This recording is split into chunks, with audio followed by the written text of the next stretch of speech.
verdad el tema de la mujer da para mucho, se merece mucho más de 2 programas, pero por lo menos gracias a nuestro hermano Hossein El-Barichi nos ha cedido estos 2 programas para dedicarlo solo a las mujeres. Hoy me siguen acompañando mis invitadas de la semana pasada. Tengo a mi derecha a Nuria Al-Haddad. Assalamu alaikum, Nuria, bienvenida. Como bien recordaremos, pues es enfermera, dietista y una de las miembros de la Asociación de Chicas Musulmanas de España, ACHIME. Y me sigue acompañando Chantal, que ya que ha venido desde Barcelona, aquí la estamos explotando. Chantal Genovar, que es vicepresidenta de ADMAC, la Asociación de Donas, Mujeres Musulmanas de Cataluña, además de mediadora cultural y orientadora laboral. Bienvenida, Chantal. Gracias por acompañarnos y por hacer eso. Vosotros. La semana pasada estuvimos hablando pues, del Islam, de la mujer en el Islam, y hoy también queremos hablar seguir hablando de esa situación de las mujeres. Lamentablemente, cuando escuchamos hablar de la mujer, vemos esa situación. Se nos habla de mujeres que en muchas partes del mundo son usadas como esclavas, son explotadas laboralmente, no tienen sus derechos, o unos derechos que en parte del mundo se dice que tienen, pero no tienen, están muy supeditadas a los mandatos de los hombres en muchos casos, se las vende como mercancía en las guerras. Hay mujeres que están sometidas a explotación sexual todos los días y lamentablemente, aunque estemos en el siglo XXI, eso nos recuerda a una época por la que ha pasado la humanidad hace mucho y que nosotros como musulmanes nos gusta pensar que ha quedado en el pasado porque el propio mensaje del Islam nos vino para sacar de esa situación en la que las mujeres eran vistas como meros objetos, como propiedades de otras personas, para enseñarnos que somos seres humanos, que somos personas como cualquier otro y que tenemos el mismo valor. Nuria, te va a tocar estrenar el programa hoy. La verdad es que cuando hablamos de las mujeres, siempre que hablamos de la mujer musulmana, el Islam vino a sacar a esa mujer de una situación trágica. ¿Tú cómo calificarías esa situación en la que vivían esas mujeres musulmanas cuando Allah mandó al profeta a esa luz que nosotros decimos para toda la humanidad? Sí, pues la verdad que alhamdulillah, tanto en Europa como en el mundo árabe, la mujer era considerada un mero objeto. Era objeto para procrear, para mantener la especie. No se la consideraba un ser humano igual al mismo nivel que el del hombre. En Europa veíamos la Inquisición, que se cuestionaba si la mujer tenía alma, no tenía alma. Las consideraban todas brujas, las quemaban en la hoguera, sea al menor miramiento.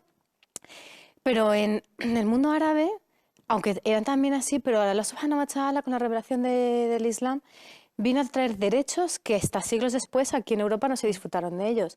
Uno de los más básicos es que la mujer tenía derecho a elegir quién iba a ser su marido, que es algo, claro, es muy importante porque es una persona con la que compartir el resto de tu vida. Tenían derecho a tener su propio dinero y a gastarlo como ellas bien que quisieran. Tenían más derechos de los que siglos después obtuvieron las mujeres.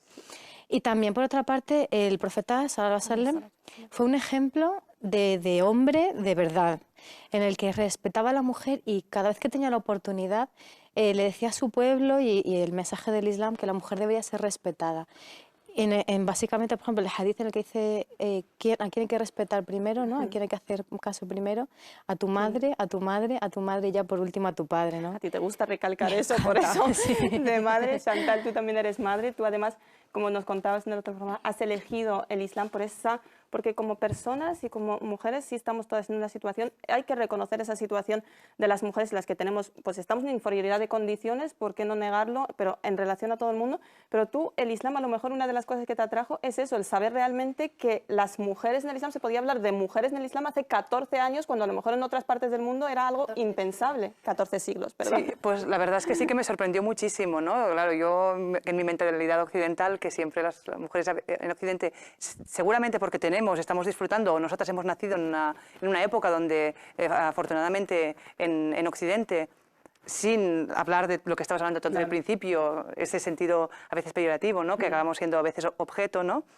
Explotado a nivel mercantil y en todos estos aspectos, pero sí que es verdad que estamos en una época floreciente donde gracias al trabajo de muchísimas mujeres y también de muchos hombres se ha llegado a un nivel de igualdad muy, que podemos sentirnos orgullosos.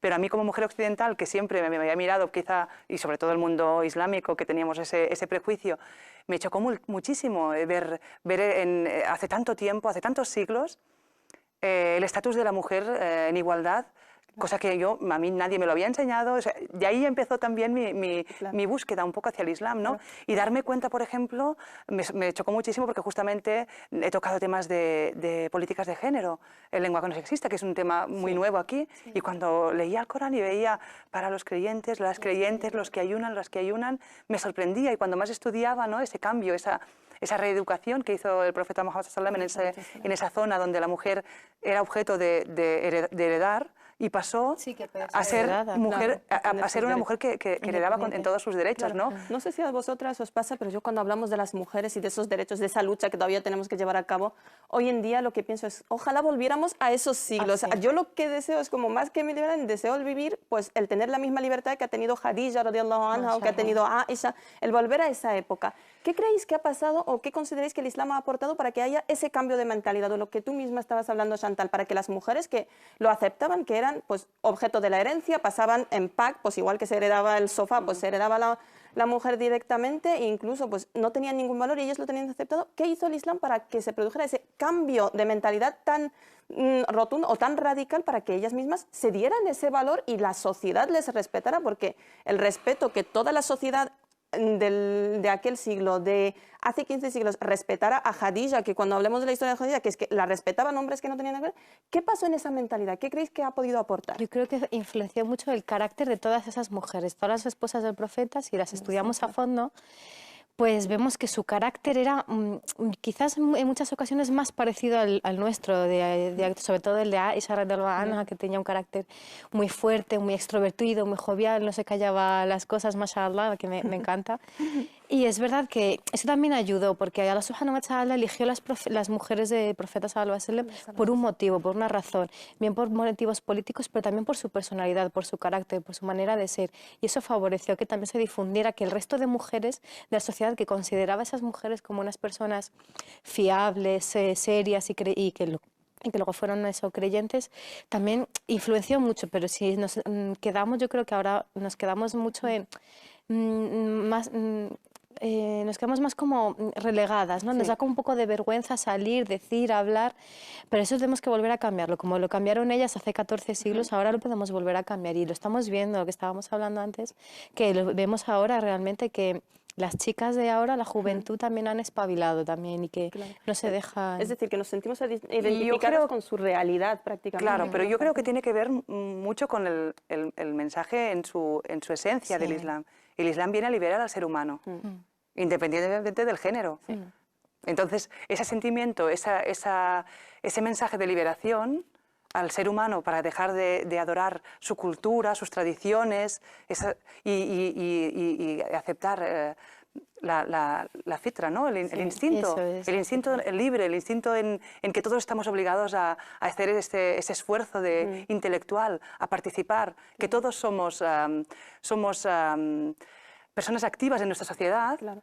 Y que recalcaba tanto la que no hay diferencia entre hombre y mujer, es la que hizo esa reeducación en esos años en que bajó la revelación, donde todos los sahabas, todas las mujeres, las sahabías, los hombres, tuvieron que reeducarse para poder florecer una nueva sociedad que sea justa, que sea igualitaria, y ahí fue una implicación de todos, y se tuvieron que reeducar todos, hombres y mujeres. Claro. También a lo mejor el asumir, tú decías, de esa libertad, de ese mensaje liberador con el que ha venido el Islam, que también con la libertad viene esa responsabilidad. Nosotros estamos hablando, la gente que nos esté escuchando o que sabe poco del Islam dirá, pues si eso me suena a si estuviéramos hablando pues del surgimiento del feminismo, siglo XX, Europa, punto, porque son las mujeres, ahí es cuando empezó esa conciencia europea, pero nosotros en la cultura islámica lo tenemos desde mucho antes, ha quedado relegado, pero nosotras como mujeres occidentales, como mujeres musulmanas en Occidente, sí que la historia de la mujer en Occidente es nuestra historia, entre comillas, lo queramos o no, y también hay que hacer como una crítica o un análisis crítico productivo de qué ha pasado en Europa, qué ha pasado en Occidente que haya llevado pues, a esa relegación de la mujer, a que, por ejemplo, el voto no se hubiera reconocido a la mujer hasta finales del siglo XIX en Suecia, que fue el primero, y en España pues hasta la Segunda República en el 31. ¿Qué Occidente en qué ha fallado? ¿Qué es lo que ha hecho que pues, hace 15 siglos fuera posible esa Aisha o esa Khadija, pero que en Occidente eso no hubiera pasado? No tenía ni Pues yo cabida. creo que tiene que ver con lo que estamos hablando sobre la importancia del Islam, cómo empieza Allah en el Corán, como el primer mensaje, Claro. Claro, si miramos nuestra historia como occidental, veo cómo se vivía. Que vamos a hablar la Edad Media, que todavía es más sorprendente porque habían vivido, por ejemplo, aquí en España. Yo cuando empecé a interesarme del Islam, volví a mis libros a decir, bueno, ¿dónde a mí me han explicado el Islam? Y yo no he sentido ningún interés. Y vi que realmente es que no me lo habían explicado, ¿no? Esta historia, esta parte de la historia era, entran los árabes, 800 años se van. Claro. Esa historia choca muchísimo con lo que nosotros pensamos, porque nosotros pensamos, bueno, la época de Jesús, vino los romanos, pero hay en esa época donde luego en el siglo XIV, ¿quién estudiaba? Estudiaba solo el hijo del noble, los escribanos que eran los curas, todo en esta sociedad. Y por eso ahora que hay ha habido una educación masiva, es cuando la sociedad ha tomado conciencia de su humanidad. Pues la revolución en el Islam, cuando vino el profeta Muhammad, fue ese hombres y mujeres obligados Sí, a leer, cuando a saber. Una vez tú cultivas tu mente, el espíritu va detrás y entonces la sociedad con esa mente abierta es la que puede hacer una sociedad igualitaria. Ahí vemos una diferencia, ¿no? Cuando en Occidente la Edad Media se la considera la Edad Oscura, sin embargo en el mundo árabe e islámico es la Edad Dorada realmente, porque llegó la revelación, es cuando más avanzaron en ciencia y medicina, gracias también al Islam, porque fomentaba eso, el estudio, el avance, la investigación, porque el uso de los dones que Allah subhanahu wa ta'ala nos ha dado. Claro. Entonces sí que, yo creo que lo que ha pasado es que el hecho de que Europa, Occidente, siempre haya sido el dominante del mundo, hizo que parte de eso que estaba surgiendo en el mundo árabe hubiese quedado en un segundo plano porque ellos estaban dominando, ¿no? Entonces, en muchas de las zonas del mundo en el que el Islam era la religión mayoritaria, ellos fueron conquistadores y lo que pasó también igual aquí, que los musulmanes cuando se les expulsó de España, los que se mantuvieron musulmanes tenían que esconderlo y no podían seguir desarrollándose y se quedó bloqueado y parado durante muchos años. Bueno, yo creo que parte de esta revolución occidental que hizo también el avance de la ciencia, aunque luego tenía que pasar el tema de la Inquisición y todo, pero es la base de esa gran revolución, igual que de la base de los musulmanes también están las literaturas clásicas. Sí. Siempre la humanidad ha ido en un sentido. Sí. Ha ido en un sentido, yo creo que es todo, ¿no? El conocimiento. Claro, hemos visto ese avance, luego nos centramos en el Islam y en las musulmanas y nuestra situación, pero además de musulmanas, siempre reivindicamos y somos occidentales, vivimos en esta sociedad y sufrimos la igualdad de derechos y la desigualdad de la realidad. Igualmente que si vemos, y además las noticias, que si las mujeres cobran casi el 20% menos que los hombres, que si el paro femenino es casi 2 veces más que el masculino. Es decir, se ha luchado por esa igualdad, se ha luchado en la época del profeta, se ha dejado atrás por X motivos que hablábamos, pero se ha luchado durante, por lo menos desde finales del siglo XIX, por esa igualdad de la mujer, algo que no se ha conseguido. La sociedad parece que, sí, a nivel teórico sí que hablamos de mucha igualdad, pero en nuestra sociedad, independiente seamos musulmanes o no, esa igualdad yo diría que brilla por su ausencia. Tenemos el techo de cristal, ese techo de cristal que vemos las juntas directivas de las grandes empresas, de las multinacionales, y si vemos una mujer ahí, pues podemos estar contentos, ¿no? Pues esto es parte de lo que todas las mujeres decimos, ¿no? Que ahí no se conseguirá hasta que no haya esa normalidad. Claro. Yo creo que es que también durante mucho tiempo, y todavía hay veces que pasa, se lucha por una igualdad, pero una igualdad injusta, porque yo creo que somos iguales, pero también somos diferentes, tanto hombres como mujeres. Entonces se busca, si una mujer quiere alcanzar un cargo de un puesto muy alto en una empresa, tiene que renunciar a cosas básicas y fisiológicas de la mujer. Sí. Y eso no es justo. Tienes que tener igualdad, pero eso, en una base de Tiene que haber una equidad. Claro, la igualdad en sí mismo no es... La equidad es, con nuestras diferencias, tener las mismas oportunidades. Eso es, y ser consciente. Y por eso lo importante, y lo que creo que también en Occidente, por eso también se ha podido avanzar, es entender que es un trabajo conjunto de hombres y mujeres. Sí, porque solo las mujeres... Porque la base de la sociedad son las familias. Y ahí es donde empieza esa igualdad, donde ese apoyo mutuo y donde tampoco, como también nos ha pasado en Occidente, que muchas veces solucionando unos problemas que la mujer pueda tener su independencia, el trabajo, al final se han creado otros problemas, como puede ser a veces, pues a veces puede ser el fracaso escolar, tener que ir tener personas que se están cuidando a tus hijos, todo eso se resiente, ¿no? Tiene que estar todo muy bien coordinado y luego Que también este mundo sí occidental que también tiene esa economía capitalista que nos hace que son horarios laborales incompatibles a veces en formar una familia. Pero que sin embargo sí que lo vemos en algunos países de Europa, como hace poco que han reducido la jornada, que sí que son conscientes de eso, que en España no nos pasa todavía, que inshallah lo conseguiremos, pero que sí son conscientes en otras partes del mundo y sí que intentan casar vida laboral y familiar, ya no solo de la mujer, sino del hombre también, con los permisos de paternidad. La conciliación, y también se ha demostrado que son más productivos, incluso en España, que tenemos estas jornadas laborales.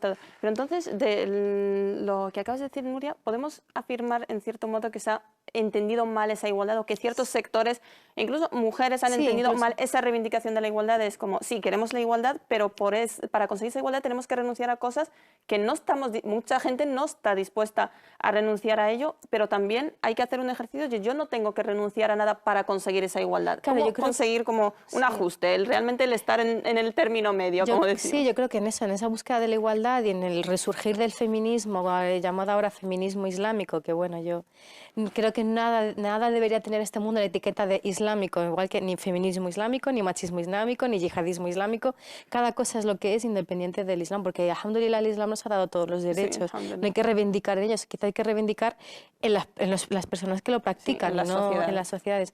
Entonces, hemos conseguido el extremo, completamente el extremo. O sea, está el machismo y el feminismo en sus versiones más radicales.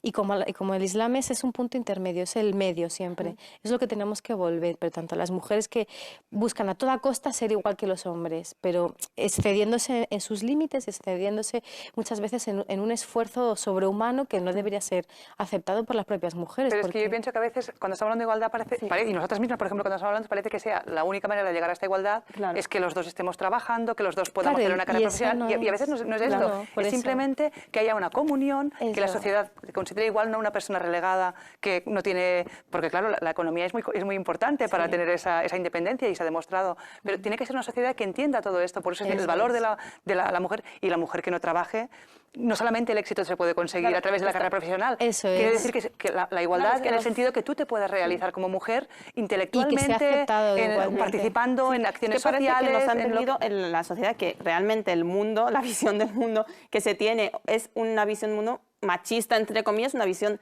del hombre sobre el mundo. Nos han vendido que tú no vales o tú no tienes ese valor extremo si no te dedicas a ciertas cosas, si no consigas un cierto nivel profesional. Pero es que yo creo que esto no es machismo, esto nos arrastra a nuestra sociedad que es un poco capitalista, materialista, donde la persona productiva es la persona que trabaja.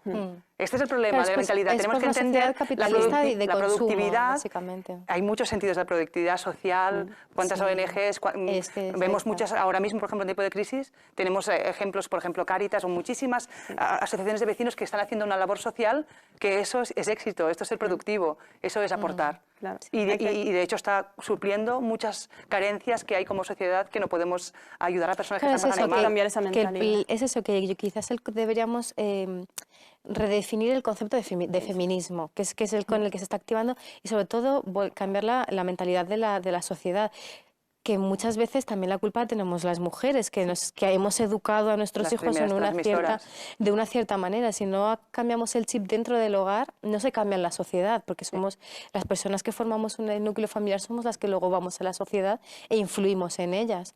Entonces, claro, es que es eso, siempre es compaginar familia y sociedad y cambiar desde el inicio, desde la base. Y ver realmente la importancia. Históricamente se puede decir que las mujeres, pues el papel principal que han tenido, por supuesto, en el hogar y cuidando a los hijos, pero cuando se habla de esto, como que se le da menos importancia cuando es realmente importante, porque el rol de la mujer ha sido el rol de la educación, el rol de la sanidad, ha sido característico por las mujeres. Ahora, si analizamos el mundo, a lo mejor vemos que a lo mejor los sectores en los que más falla la sociedad realmente, y muchas veces preguntas la solución a X problema, y la solución empieza por la educación, casi siempre como primera solución la educación, cuando históricamente era nuestro papel, era el papel de las mujeres, y si ahora está fallando tanto es que las mujeres hemos dejado por conseguir meternos en unos papeles que a lo mejor históricamente, no es que no tengamos que hacerlos, pero históricamente no eran, hemos abandonado una faceta que nadie ha ocupado en esa educación que ahora está vacía y por eso vemos no solo fracaso social, pero fracaso de modales, fracaso de valores en nuestras sociedades. Sí, yo lo veo porque muchas mujeres no ven a sus hijos. Yo recojo a mi hija a la guardería y yo veo que cuando la dejo y la llevo, quien deja a una de sus compañeras es la asistenta, no es la madre. Y la madre llega a saber a qué hora, quizás la niña ya está dormida porque es un bebé. Y no sabes, la madre no está presente, pero ni la madre ni el padre, porque el padre también influye, porque los valores que también aporta el padre y el punto de vista que aporta un padre también es importante. Pero es cierto que la madre desde siempre es la que ha enseñado y ha educado, ha inculcado a los niños. Pero ¿qué es eso? Que es buscar el equilibrio de realizarse personalmente, que puede ser trabajando, lo que hemos dicho, puede ser colaborando, puede ser teniendo millones de actividades, pero también no olvidarse de que el hogar también es importante. Si has formado una familia, esos mini seres humanos necesitan de una estructura emocional para que vayan creciendo, igual que un árbol que está recién plantado, para que no se tuerza Sí, pero muchas veces tampoco que la mujer esté en casa no es garantía de que... Porque lo importante es que estas personas, estas mujeres estén formadas, educadas, y sobre todo lo que hace que la sociedad avance y tenga éxito es que tanto el hombre como la mujer participen en todos los aspectos, porque recordar en la época del profeta y después mujeres que eran las que formaban, eran profesoras y transmitían la información y a los sahabas, a las mujeres, era una de las principales y en las universidades y la primera universidad que se hizo en Fez. O sea, este rol educativo no solamente es en el ámbito familiar, porque la mujer si se queda encerrada en casa, en el ámbito familiar a lo mejor está totalmente desconectada y flaco favor. Entonces lo importante es eso, es que participe en todos los aspectos, que seamos activas en la sociedad para dar las dos visiones. Y que no una cosa no redunde en perjuicio de la otra. Sí, es que ahí es lo que volvemos a lo mismo.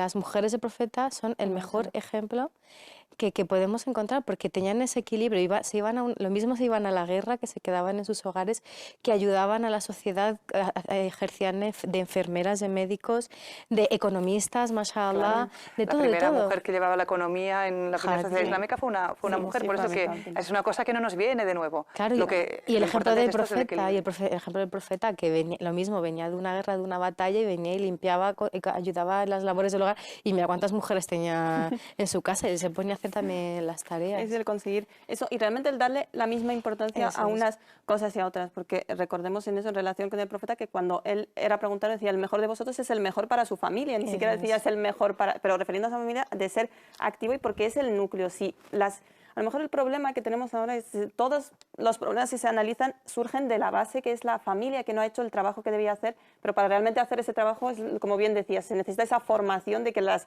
personas que lo lleven a cabo, porque si decíamos antes que el problema principal que tenemos es la educación, es porque desde casa no se está haciendo ese problema, y a lo mejor no porque los padres no lo hagan lo mejor posible, sino porque los padres y las madres no tienen esa la sociedad formación. en la que vivimos nos lleva a un ritmo frenético, donde vamos corriendo, y entonces a veces pues es lo que más difícil es, ¿no? La pequeña familia, que es la multiplicación que acaba diciendo una sociedad.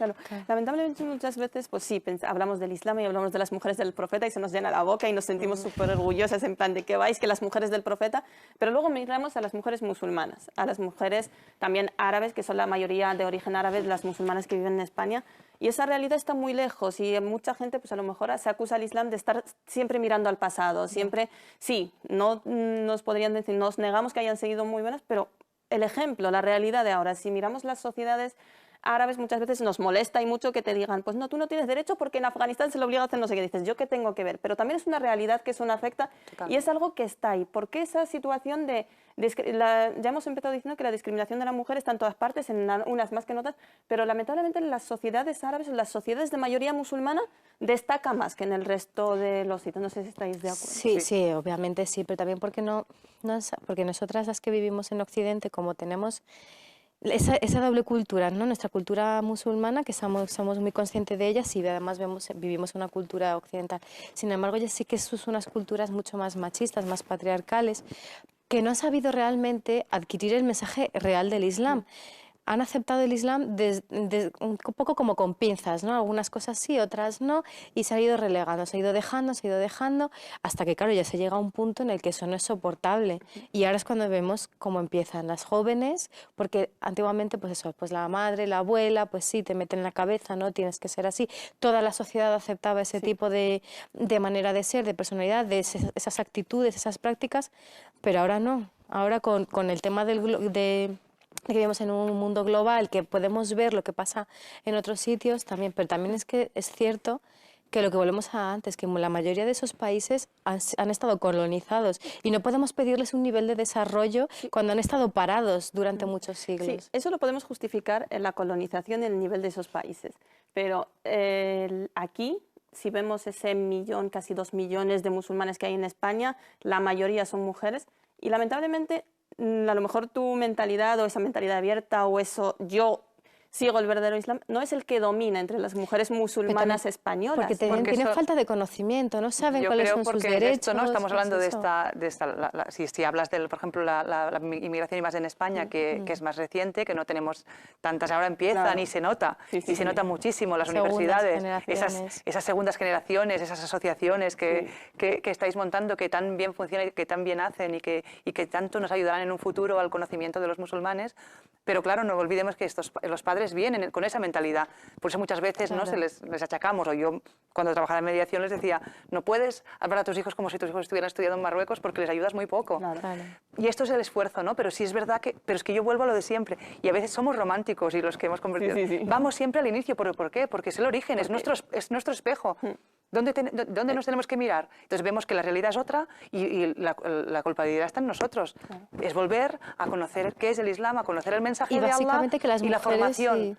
La formación, que yo creo que es lo que ha pasado. No es normal en una sociedad donde la obligación para hombre y para mujer es Iqra, lee, donde todos los hombres y mujeres sabían leer y escribir y había una cultura, ahora encontremos esos grandes índices de analfabetismo. Esto es lo que favorece que se vuelva patriarcado, porque el patriarcado, quieras que no, alimenta la ignorancia como todos los extremos. Entonces, si las mujeres conociésemos realmente lo que es el Islam, qué derechos, qué obligaciones y cómo eran las mujeres al principio y cómo se reveló todo el Islam, no seríamos como somos ahora, no aceptaríamos muchas cosas de las que se aceptan ahora. Entonces, eso la base siempre es la educación y el conocimiento. Es una obligación. O sea, cualquier hombre y mujer musulmana sabe que hay una obligación de conocimiento, de no solamente saber leer y escribir, sino conocer. Primero conocer lo más importante, que es Allah, a su profeta y el mensaje de Allah. Sobre todo utilizar la razón, el razonamiento, el reflexionar sobre las cosas y el que no esperar a que te lo den todo más el Corán siempre estimula a la persona a razonar. A razonar y a buscar por sí mismo, jamás dejarse llevar por la mentalidad de otro. Esto es una de las cosas que a mí más me gustó del Islam, esa relación directa entre tú y Dios. Puedes tener tu marido, pero siempre esa relación es tuya y el esfuerzo intelectual es tuyo y espiritual, sobre todo, que es una obligación, pero sobre todo también, y tenemos que dar un paso más ya a los musulmanes, el entender, y se entendió en las primeras épocas cuando se hizo la inmigración, esa obligación de aportar, de enriquecer. O sea, no solamente me tengo que enriquecer yo, enriquecer no solamente en la dawa propiamente dicha, sino en cualquier cosa que yo sepa hacer, aportarla, enriquecer, sentirme que yo soy parte de esta sociedad y que vengo aquí para hacerla mejor, para aportar mis valores. Claro, y tender a ese perfeccionamiento, porque recordemos, a mí me viene siempre a la cabeza el hadith de Rasul sallallahu alaihi wasallam, que es Allah subhanahu wa ta'ala ama que cuando alguien hace algo que tienda a la perfección, que debería ser lo nuestro. Chantal se define como catalana, catalanista, y casi me obliga a decir el nombre de la asociación en catalán, que porque no me salía. Ha sido broma, pero lo has dicho. Pero lo he intentado y lo he dicho. Mujer musulmana catalana. ¿En qué camino está? ¿Está realmente iniciando ese camino de hacer ese esfuerzo, asumir esa responsabilidad, o en qué situación está? A ver, yo más allá de la broma nacionalista, que también la traigo, yo creo que, por eso, y muchas veces, y además lo remarco al hablar del Islam, porque muchas veces, claro, ahora te has hecho mora, o esto me lo han llegado a preguntar, hijos de musulmanes, antes eras española y ahora te has hecho marroquina, no es la idea. Pero la idea, y una cosa que la gente muchas veces no entiende, es que el Islam es un camino espiritual, pero a mí en ningún momento te pide que pierdas tu identidad. Yo no he dejado mi identidad para nada, me he hecho musulmana y por eso digo catalana musulmana y lo remarco. Sí. Y lo remarco, yo creo que sobre todo, no solamente catalana, porque parecería ridículo decir que hay un Islam catalán, Sí. simplemente la idea de el Islam, cuando ha ido moviendo, ha respetado siempre las esa culturas, cultura, sí. mientras no entra en contradicción con el din y con la ibada, con la queda. Entonces, hay esa identidad que yo creo que ahora tenemos que hablar ya de un Islam europeo. Estamos hablando del peso que tiene la cultura, por ejemplo, en países musulmanes, Afganistán, en todos los países, todo el mundo tiene peso cultural. Esto es imposible, todo el mundo ve las cosas según su filtro cultural. Claro. Que no solamente somos musulmanes, todo el mundo tiene su Sí, peso, todo el mundo tiene su peso su cultura. cultural, y cuando los españoles se van ahora, que desgraciadamente tienen que irse, llevan el peso cultural de los cultura, españoles a Londres, o donde vayan, y esto es enriquecedor. Claro. Pero lo importante, yo creo, es que evidentemente crea diferentes identidades. Porque deja tanto el peso, a lo mejor cultural o patriarcal, por ejemplo, que tenemos la realidad, y yo creo que hay una identidad ahora mismo de un Islam europeo, que es el que nosotras tenemos que abanderar. Ella le he preguntado como catalana, a ti como española, por supuesto, madrileña, ¿qué tal nos va por aquí? Pues es que realmente es lo que también igual comentábamos en otra ocasión, que yo siempre he vivido como entre dos culturas, ¿no?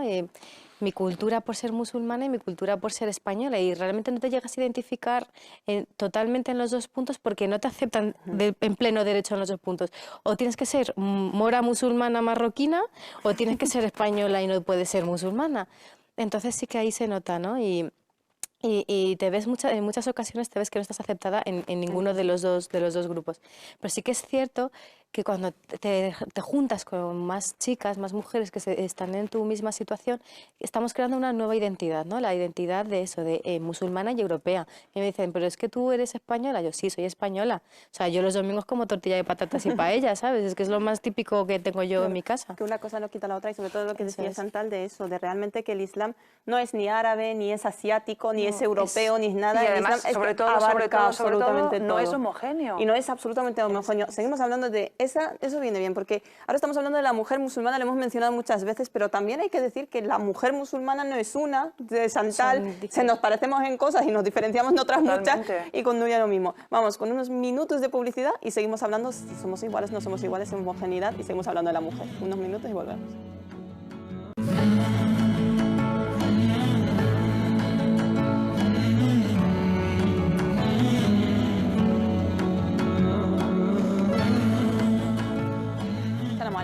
Ya estamos de vuelta otra vez, seguimos hablando de la mujer, y yo me he quedado con ganas de una pregunta. A mí me da la sensación de que muchas veces por esa reminiscencia cultural, puede ser, por esa tradición, los propios musulmanes, como que el valor que se da a la mujer, influenciada por la cultura, queda muy circunscrito a determinadas cosas. O sea, a mí mucha gente, pues vienen las chicas o las jóvenes y te dicen, jo, si no me pongo el hijab parece que soy menos musulmana. Se reduce, se da mucho valor a lo externo y eso, y se olvida que el valor de la mujer es mucho más, y que el Islam, el hijab, pues igual que es obligatorio en su justa medida, pero se da demasiado valor a unas cosas por encima de otras. ¿Vosotras qué piensas, Nuria, por ejemplo, de esto? No, sí, eso es cierto, es verdad, porque se ha reducido el Islam de la mujer se ha reducido al hijab y al matrimonio, básicamente, ¿no? Muchos de los aspectos también que son muy importantes, que están relacionados con el Islam y la mujer, se han obviado. Y realmente es eso, es lo externo, lo que se ve, pues que lleve el hijab, que sea una chica decente, o lo que se considere que sea decente, que muchas veces no, que cada uno tiene su propia visión, y que se case, obviamente, que se case, que tenga sus hijos, y que no salga más allá de su casa y su matrimonio. Y ahí es que tenemos un gran problema por eso, por el hecho cultural. Y muchas veces no se valora, no se incentiva, ¿no? a las chicas a que estudien, a que tengan una formación, una carrera, que busquen su desarrollo personal, profesional y social, ¿no? Y entonces, claro, es cierto que se relega eso al hijab. Y cada vez que se habla de la mujer, cualquier tema es el hijab. Es el tema clave, y muchas veces tenemos un problema, que la mayoría de veces que se habla del tema del hijab, lo hablan los hombres y no las mujeres. Y eso tenemos eso, que está muy... ¿Tú qué piensas? Pues yo pienso que también como vosotros, ¿no? Por un lado, los musulmanes, es lo que dices, a veces parece que la religiosidad esté en el velo, y hay un dicho español, el hábito no hace el monje, ¿no? Sí. La idea de que esto no deja de ser una parte externa, y tenemos muchos signos en el Islam que nos lo dicen. Allah no mira vuestro exterior, si mira nuestro interior. Din wa muamala, la religión es el comportamiento, es muy importante el cultivar no solamente el intelecto, sino la espiritualidad, que es el objetivo de nuestra vida, desarrollar nuestro intelecto y nuestra espiritualidad, Sí, sobre es cierto todo. que muchas Claro, familias... Esto, por un lado, los musulmanes que dejamos de, o que a veces parece que potenciemos o que prioricemos el aspecto exterior, cuando en ningún caso Allah, ni en el Corán ni en la Sunna se prioriza. De hecho, cuando hablamos del tema del velo, la obligación, nos cuesta muchas veces porque realmente no es un tema prioritario, ni es un tema que sea algo transversal. Claro. Es un tema puntual, para nosotros está claro, y ahí está banda. Y por otro lado, en Occidente, y dejarme que lo diga yo como mujer occidental, que prima la imagen. Claro, lo primero, nosotros tenemos la Asociación de Mujeres Musulmanas de Cataluña y llega un momento que decimos, no, nos negamos a hablar más del velo. Sí. Es que nos quedamos ahí y vuelve, y venga, y el velo, y esto es lo que a lo que se nos reduce, nos negamos. Claro, parece que se tapa lo otro. También hay mucha gente que a lo mejor ese discurso, tanto dentro de la comunidad musulmana, de ese discurso de lo que tú decías, de en plan, te casas y el panuelo y lo haces, que a lo mejor puede crear, no sé, me da la sensación en algunas jóvenes o en algunas mujeres musulmanas, un sentimiento de rechazo, de si yo solo valgo por esto, pues entonces me lo quito, sí, y así puedo desarrollarme. Cierto, sí, completamente, porque es eso que muchas veces dentro del núcleo familiar los padres o el resto de familiares hacen mucha hincapié en el hijab, pero nada en el salat, por ejemplo. Hay muchas que sí, que te tienes que poner hijab, pero luego no le dices, oye, reza, que no estás rezando, no haz tu salat, o lee, o aprende Corán, memoriza Corán, aprende los hadices. Y claro, entonces se sienten simplemente que es eso, que es una presión, porque realmente se sienten obligadas y forzadas a... Porque realmente el hijab también es como una manera de expresarse, sí. Porque si tu hijab también es, cada una nos lo ponemos de una manera, cada una vestimos de una manera, pero si a ti te están obligando a hacer algo que no quieres, es que es eso, vas a rechazarlo todo, pero tajantemente, y te vas a quedar solo en que me están obligando con el hijab y no vas a ver todo lo demás, y no te vas a interesar y ya está, no quiero saber nada, porque que el Islam, menudo Islam que tenemos, que es que solo me hacen taparme y luego encima encuentras por otro lado gente que dice, no, es que tú no puedes ir con el hijab en la sociedad, ¿no? Libérate, que eso es una presión, que te están obligando. Claro, la presión siempre... en los dos lados. Lo importante o lo que nosotros tenemos que trabajar es que ninguna mujer tenga presión ni para ponérselo, ni para quitárselo, ni nadie. Como todas sabemos, es nadie para juzgar si una mujer es más o menos musulmana por el hijab. Es que yo lo veo hasta ridículo. Es que, que es absurdo. O sea, es algo que a mí me produce... Bueno, lo veo muy ridículo, pero yo pienso, por otro lado, que el tema del velo y esta presión también lo que nos hace es mezclar. Yo también, hay el velo que también es cultural. Sí. Muchas veces, o cuando habéis un poco tocado el tema, la típica frase de la chica joven, y ahora lo que quiero es disfrutar, el velo me lo pondré cuando me case. Eso. Es decir, cuando sea mayor. Claro. Qué falta de información, no qué falta de conocimiento, de profundidad. Pero hay el velo cultural que también hay su derecho. Sí. Cada mujer vestir como quiera, aunque sea un velo cultural. Sí, en Marruecos, por ejemplo, hay una frase que es, yo llevo el pañuelo, no el hijab. Entonces, en su casa, en casa cuando venga quien venga, de igual que venga quien venga, no, yo no llevo, porque solo lo llevo de puertas para afuera, que eso me hace mucha gracia, ¿no? Sí. No, si es que yo llevo el pañuelo, pero no el hijab, porque saben, por lo menos saben diferenciar, ¿no? Que el hijab no solo es taparse, sino es una actitud, es una manera de ser, es muchas cosas. Es un comportamiento, en general, el darle, es lo que decíamos, la justa importancia a las cosas, que sí, que vale, es importante, para las que creemos en ello, es una obligación, pero hay otras muchas, y realmente no hay ningún hadith que diga no entrarás al Jannah por no llevar hijab, y hay muchos que dicen no entrarás al Jannah por mentir, por no relacionarte, por los modales. No es un pilar del Islam. A cada yo me acuerdo cuando me convertí al Islam, alhamdulillah, y al final, al cabo de 3 años, decidí el velo, y me decía mi madre, pero tú no ves las mujeres marroquíes, es que tú quieres ser más papista que el Papa. Y ahora tú te piensas que seas mejor musulmana, y digo, no tiene nada que ver, es un proceso personal, sí, es espiritual, una decisión mía que cualquiera me lo hubiera dicho al principio cuando empecé a investigar en el Islam, decía, yo a lo mejor me era musulmana, pero jamás me pondría un velo, porque es un totalmente personal y tiene que ser así, y si no es así, será un velo que yo defenderé, pero si es obligado o si es sin conciencia, no es islámico. Pero como esto nos lo va a juzgar Allah, no lo digamos para nadie más. En la sociedad española, nuestra sociedad, la sociedad catalana, para que no te sientas mal, yo voy a estar desde que me has dicho los catalanos, no se me olvida. Supuestamente, por lo menos sobre el papel, somos iguales, tenemos los mismos derechos, las mujeres, aunque vamos a limitarnos a mujeres, pero muchas veces da la sensación de que las mujeres musulmanas como que nos ponemos problemas donde en principio a lo mejor no los debería haber, o nos adelantamos a los problemas, o ya hay gente que es como ya llevo el hijab, no voy a conseguir esto, entonces no lo intento.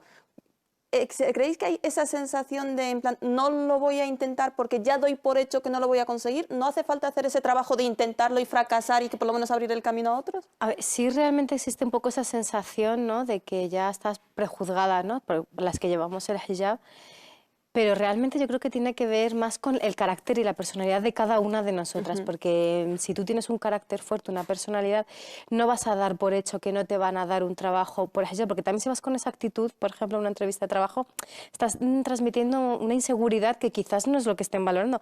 A lo mejor no están fijando en tu hijab, pero sí que en esa inseguridad que tienes.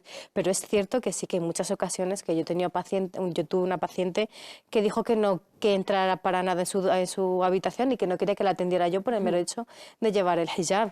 Que luego ya más tarde me pidió perdón y tal, pero bueno, que de primeras de chocar, claro, primero el prejuicio, pero eso no influyó en mi trabajo, yo la atendí como igual, pero que es eso, que tenemos que esforzarnos, aunque te encuentres con gente que te rechace de primeras, tienes que demostrarle que no es lo que ellos creen, ¿no?, y que los clichés y los prejuicios que se le ponen al Islam no son reales, Claro, no tenemos que relajarnos y decir, guau. Y demostrarlo con la práctica. ¿Tú, Eso es. Chantal, crees que los musulmanes tenemos, a veces, a algunos sí que se nos acusa o se acusa a determinadas personas, o lo vemos en otras personas que vamos demasiado de victimistas, aprovechamos el contexto y vamos como de víctimas por el mundo, Exacto, que yo no tengo la culpa? Sí, exacto. Y yo creo que aquí también tiene que ver con el carácter. Yo creo que Allah siempre nos insta a tener fuerza, a ser personas valientes, a ser personas que se esfuerzan, que hacen ese esfuerzo para conseguir el ihsan, conseguir ese grado máximo de espiritualidad y el bien hacer en todo.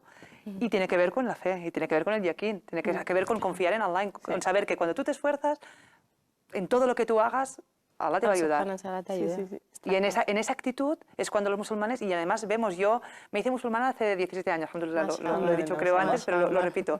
Y he trabajado además de orientadora laboral y he visto casos reales donde muchas mujeres se han visto obligadas a quitar el hijab para trabajar, aunque fuera de limpieza, cosa que me parece ya... Que dices, si no te vas a encontrar ningún pelo de esta señora, ¿no ves que es mejor? Sí. Son cosas que hablamos sobre los prejuicios, pero también, afortunadamente, y realmente digo, en mi caso personal, jamás he tenido ningún problema y he estado trabajando de cara al público, he representado a la patronal catalana, CECOT. Mashallah. No he tenido ningún problema, siempre ha sido con más naturalidad, pero cada vez hemos visto casos donde la mujer ha trabajado, se ha esforzado, no ha esperado de manera víctima que vengan a buscarla, a ver si me vienen a buscar. Claro, estamos buscando una mujer que sea musulmana con hijab. Si esperamos esto, ya podemos esperar. Pero se han formado y se han movido y han ido y Allah les ha abierto las puertas. Y la persona pionera es las personas las chicas jóvenes que han estudiado, han picado la puerta y se les ha abierto y han encontrado esa facilidad, es las que abrirán la puerta de las demás. Claro, yo creo que que como mujeres musulmanas tenemos que hacernos más visibles en la sociedad. Totalmente. No visibles por nuestro hijab, sino visibles por lo que hacemos por la sociedad. Entonces eso es muy importante, no tenemos que quedarnos en nuestros hogares, en nuestro núcleo, en nuestros miniguetos, sino funcionar y vernos, ayudar y salir y trabajar o no trabajar o lo que quiera, pero cada una, pero ser visibles en la sociedad y demostrar lo que realmente es la mujer musulmana, lo que somos realmente, no y lo esto que es lo que hará cambiar el prejuicio, porque muchas veces cuando vemos personas que opinan sobre los musulmanes, muchas veces les preguntas, ¿cuántos musulmanes conoces? Claro, y ninguno. Muchos perjuicios nacen realmente de esa ignorancia, y esto que es por lo que hay que luchar. Es un trabajo que tenemos que hacer nosotros, no podemos esperar que lo hagan los demás por nosotros. Y además nos acordemos que nos ha tocado a nosotros el abrir esas puertas y que el ajr y la recompensa de ser de los primeros, pues eso, que había sahaba, yo me acuerdo que cuando se convirtieron ya, no se convirtieron en el primer momento, sino mucho más tarde lloraban por no tener el ajr de ser los primeros, así que alhamdulillah por encontrarnos de los primeros. Pioneras, pues, alhamdulillah. Como pioneras, ya que lo has dicho, ¿cuáles son los retos, en tu opinión, Nuria, que tenemos como mujeres españolas, occidentales, y como mujeres musulmanas?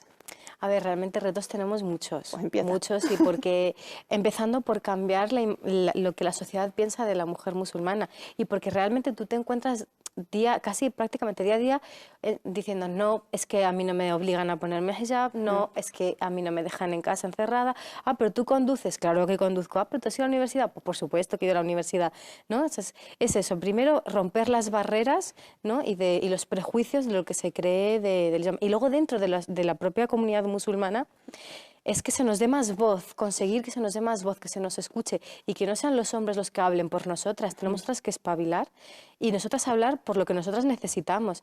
Y las charlas sobre la mujer la tienen que dar las mujeres, que para eso son las que lo viven. Y el fiqh de la mujer y las fatwas sobre la mujer deberían hacerlas mujeres que hayan estudiado Sharia, que son ellas las que van a comprender realmente la naturaleza de la mujer. Un hombre no puede realmente, o sea, de poder puede, pero no va a comprender realmente, por ejemplo, todo lo que significa la menstruación si no la sufre y no la padece. Claro, hilando con este tema, ahora seguimos con los retos y eso a lo mejor. Una de las razones de por qué se tiene esa imagen de como discriminación o inferioridad de la mujer dentro del Islam es porque, no sé si qué pensáis, pero es también un argumento que el Islam ha sido transmitido quitando la primera generación de Sahaba por hombres. Sí, entonces claro. se ha transmitido, entre comillas, no dudamos de la veracidad de nuestros sabios ni de lo que...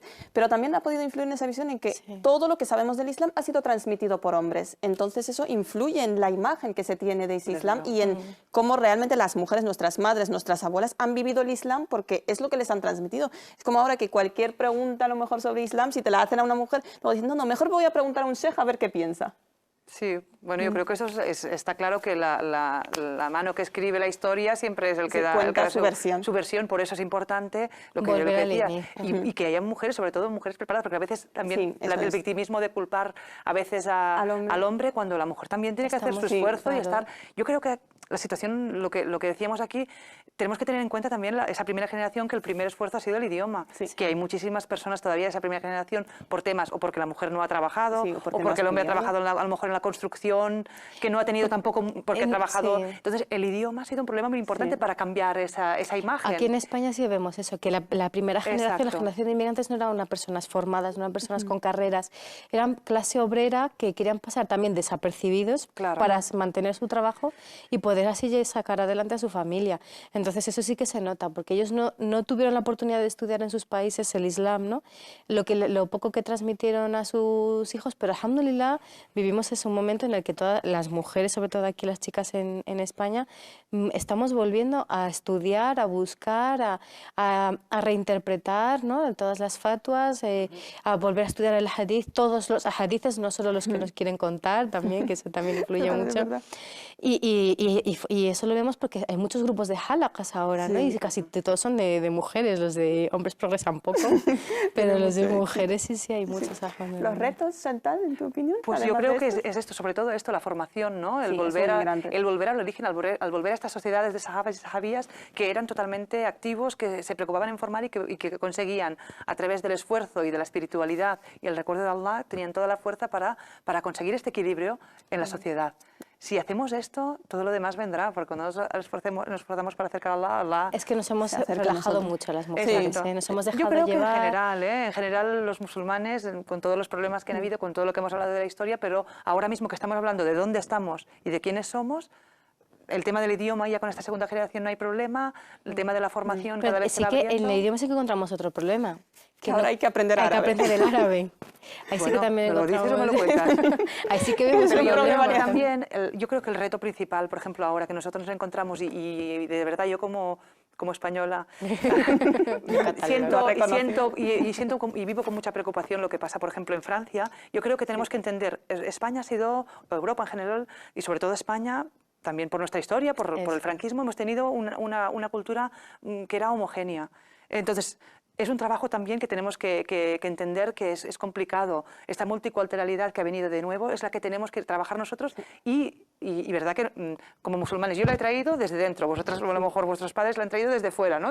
Por el tema de la emigración. Y yo la he traído desde dentro porque yo he hecho un cambio personal, ¿no? Pero nosotros somos los pioneros, los que el reto es saber explicar, saber hacer llegar, saber crear este clima de convivencia, saber superar, como sociedad junta, como convivencia, superar esas informaciones tan negativas que vienen de fuera pero eso solo lo podemos combatir con informaciones y con experiencias buenas, interesantes, enriquecedoras desde dentro. Pero yo creo que sí es verdad que aquí en España tenemos otro hándicap que es la historia española. Al-Ándalus, la conquista, y que los musulmanes siempre Que lastima un han sido los malos, siempre ha sido el enemigo, siempre ha sido el malo. Entonces ya partimos de la base de que siempre, a cualquiera, el Islam es el malo, porque fueron los que invadieron y mataron. Que enseñamos la Alhambra, y qué orgullosos que enseñamos esos patios andaluces. Pero ciertamente es así, que siempre va a ser el malo. Entonces tenemos doble prejuicio, lo que cuentan y lo que dicen, y lo que muchos mal llamados musulmanes quieren que se vea en el mundo, y que ya aquí partimos de esa base, porque en otros países no tienen eso, que los musulmanes hayan sido los malos de su historia. Claro, los malos que deberían ser... Es un arma de doble filo. Claro, que hay que respetar, porque realmente... Cuando lo redescubrimos, esa mirada, yo creo que es fácil de entender, que ya no es el enemigo, sino que entender, ¿no? Esa civilización, ese ejemplo de convivencia que hemos tenido en nuestro país durante tantos años. Lo que podría ser negativo, a lo mejor en la actualidad, si realmente se viera de la manera en que es, que partimos... Yo diría que partimos de un beneficio el tener 8 siglos, de que cuando yo diga que soy musulmana española, que llevo... Hay 8 siglos en que la mayor parte del Islam, la mayoría de las personas que vienen ahí eran musulmanes y confesaban como tal. Es decir, que eso que a lo mejor perjudica en algunos, si se le da un poquito la vuelta, puede beneficiar y mucho. Con muchas palabras árabes y que comemos mucha comida de origen árabe. Tenemos que darle la vuelta, ser capaces de darle la vuelta y hacerlo un tema que sea conciliador. Claro. Chicas, las dos formáis parte de asociaciones, tú en Barcelona, tú en Madrid. Vale, empieza ese activismo, empieza esa nueva generación a trabajar. ¿Y con qué nos encontramos? ¿Qué problemas tenemos para realmente arrancar, si es que tenemos algún problema, o realmente las cosas son fáciles? ¿Tú empiezas como Asociación de Donas Musulmanas de Cataluña y todo es camino de rosas, o con qué te encuentras? Bueno, nos encontramos sobre todo... A veces, lo que decíamos, estancados en la dona en el Islam, la mujer en el Islam. Nosotras estamos ya, vamos a hacer... somos especialistas en trabajos de bachillerato de la mujer en el Islam. Y yo creo que es digno de un programa... Os lo podéis pensar, las preguntas de los chicos y chicas de bachillerato o de la ESO que hacen sobre los musulmanes y la mujer musulmana. Como, ¿crees que tiene derecho a hablar? ¿Crees que tiene derecho a estudiar la mujer? Y claro, vienen a nuestra asociación, que nosotros la mayoría somos conversas, también tenemos chicas de origen marroquí o chicas latinas, la verdad, muchísimas chicas latinas. Y, por ejemplo, nuestra asociación ha sido un grupo de amigas que ya trabajábamos en grupo, teníamos una gelsa, una sentada para aprender Islam, y la verdad la idea fue de la que es la presidenta, de Leticia, que empezó una iniciativa, empezamos que queríamos hacer un libro, y un libro que se presentara a las escuelas para enseñar lo básico del Islam, que eran los 5 pilares. Y aprovechamos de nuestra experiencia, que era una familia donde la madre era musulmana conversa, el padre era musulmán de origen, y bajaban a Marruecos y el abuelo en Marruecos les explicaba. La idea sobre todo de aportar, de hacer de puente, de romper en primera persona esos prejuicios. Entonces nos hemos encontrado, la verdad, ha sido facilidades. A veces lo que más nos limita es nuestro tiempo. Que no llegas a todo, pero creo que es muy importante ese tiempo dedicado. Hacemos muchas charlas siempre abiertas a todo el mundo, donde intentamos tocar el tema de la economía, el tema de la nutrición, temas propiamente del Islam. Intentamos sobre todo, y lo que creo que como asociaciones tenemos que hacer es crear un ambiente donde se pueda desarrollar nuestros hijos, nosotras, aprender, profundizar y trabajar lo más importante en la sociedad musulmana, que es la fraternidad, la hermandad, la sohba, la amistad, unión. El amor por Allah. Nuria, ya para despedir en tu caso. Pues en el caso de Achima, alhamdulillah, la verdad que ha sido fácil, entre comillas, ¿no? Porque cuando lo iniciamos el proyecto estábamos un poco pensando, bueno, a ver qué va a pasar, a ver las chicas si se animan, sabíamos qué grupo de chicas. Pero la verdad que alhamdulillah en estos 3 años ya que lleva Achima, que parece que lleva más, pero mashallah, hemos conseguido llegar más a más chicas. Yo creo que nuestra dificultad ha sido más llegar a las chicas que realmente activarnos en la sociedad, ¿no? Porque cuando hemos querido hacer algún acto de voluntariado nos han abierto las puertas, alhamdulillah, pero eso, llegar cada vez más a chicas, eso es lo que yo creo que cambie, ¿no? El chip de bueno, sí, solo mujeres también valen, no solo sociedad, una asociación solo de mujeres dirigida por mujeres. también es igual de válida que una en la que a lo mejor el presidente es el típico amo, ¿no? El señor mayor que lleva toda su vida, que así, ¿no? Y llegar a los padres también, eso es un poquito más que las cosas difícil. empiezan a cambiar. Muchas gracias, chicas. La verdad es que muy interesante. Nos hemos quedado con ganas. No sé yo si Hussein del Baria se nos cederá un tercer programa. Se lo podemos preguntar. Jazakallahu khairan, Nuria. Barakallahu fiki, Santal. Muchas gracias por venir. Y nosotros ya nos despedimos. Ya para la semana que viene ya estará Hussein Luaresi si no cambia de idea y nos deja aquí otro programa más. Assalamu alaikum wa rahmatullah. Fi amanillah.